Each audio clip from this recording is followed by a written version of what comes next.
Myanmar के सौदागर। कथा के अनुसार ज्ञानोदय के बाद 7 दिन तक सिद्धार्थ बोधि वृक्ष के नीचे बैठे रहे। वे मुक्ति का आनंद उठा रहे थे। कहा जाता है कि 2 सौदागर तपुसा और भल्लिका म्यांमार से राजगृह की यात्रा कर रहे थे। उन्होंने उसी वृक्ष के नीचे सिद्धार्थ को दलिया व शहद अर्पित किया और उनसे आशीर्वाद प्राप्त किया। बुद्ध ने उनसे पूछा कि आपके विचार में ज्ञानी व्यक्ति गलती करता है? व्यापारी: भगवान, ज्ञानी व्यक्ति भी गलतियां करता है।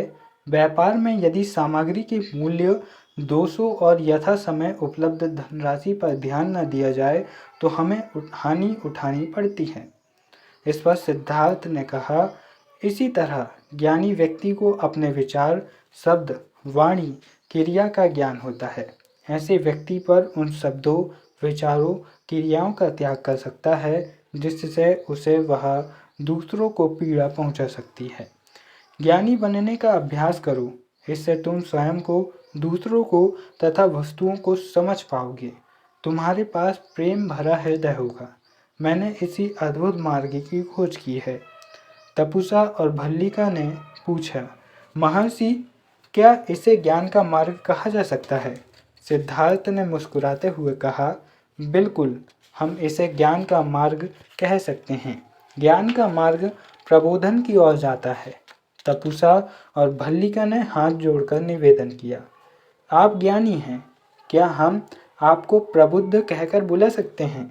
सिद्धार्थ ने स्वीकृति में सिर हिलाया और कहा, मुझे इससे संतुष्टि मिलेगी।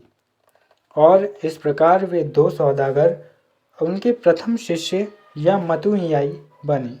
सुजाता अब उस तपस्वी के मठ पर नियमित रूप से आने लगी। वह उनके खाने पीने का पूरा ध्यान रखती थी। वह उस समय वहां उपस्थित रहती थी।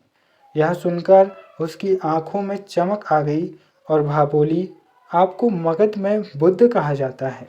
क्या हम आपको बुद्ध कहकर बुला सकते हैं? सिद्धार्थ ने हाँ में सिर हिलाया। दोनों व्यापारी सिद्धार्थ की शरण में आ गए।